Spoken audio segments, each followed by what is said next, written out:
today I'd like to talk about finding the derivative of the product of two functions. And so here I've got two functions. I'll call them f of x and g of x respectively. Now let's assume that they're smooth curves in that there are no sharp angles or discontinuities in the functions. So if I have a point along this curve here, which I consider x, well, will coincide with a spot which we call the function of x.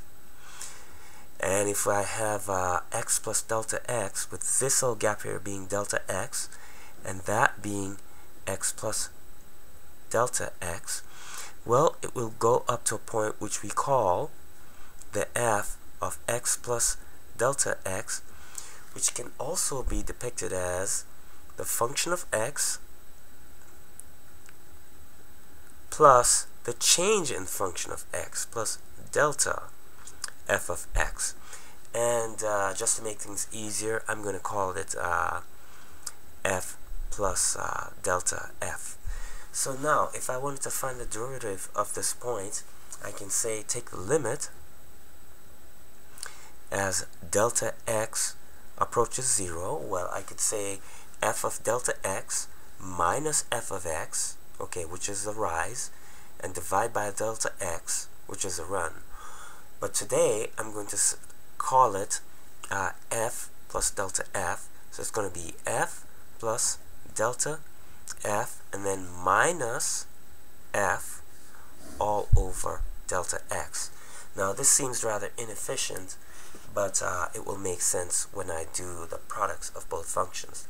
Now the thing to keep in mind is, as delta x becomes sufficiently small, the slope at this point, the estimate of the slope at this point will become much more accurate.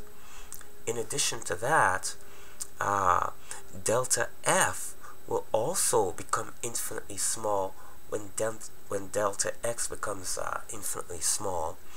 In addition, you take a small enough portion of a smooth curve, it will look like essentially a straight line. Okay, so really delta f, or if it's infinitely small, is going to approximate some constant times delta x, and we'll keep that in mind. So now if I want to find the product of both functions now, or shall I say the derivative of the product of both functions, whatever I said about f will apply to g. So in this case now, it will be f plus delta f times g plus delta g minus f times g all over delta x, and that's a limit as delta x approaches 0. And so now to multiply it out, I'll get the limit as delta x approaches 0. Well, I'll get f times g plus f times delta g plus g times delta f plus delta f times delta g minus f times g all over delta x.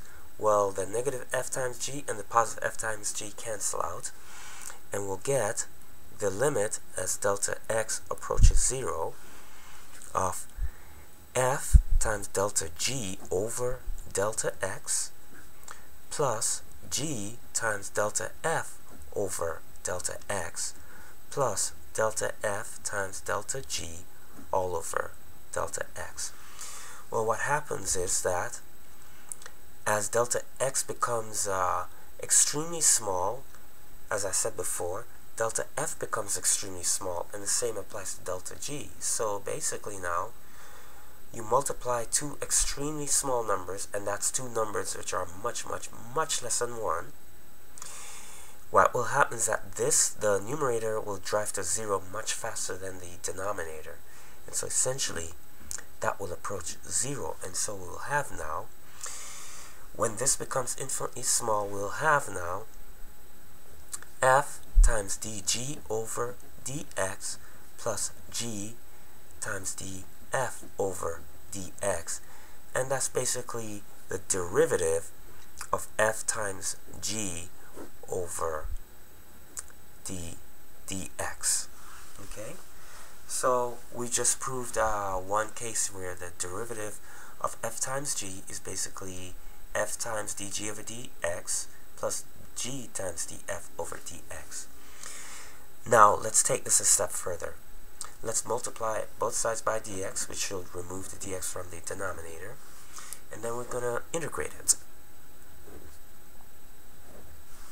So now I take the integral of the derivative. I'm going to get back the original function, so I'm going to say f times g is equal to integral of f dg plus the integral of g df, or to paraphrase it, integral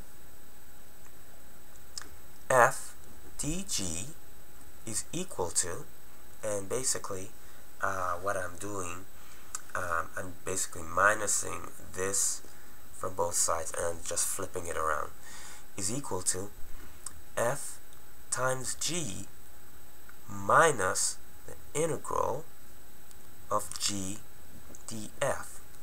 And so what we have just done, in addition to deriving the formula for finding the derivative of the product of two functions, we've just derived a formula for integration by parts. Anyway, that is all I have for now. I hope you find it very informative, and I'd like to thank you very much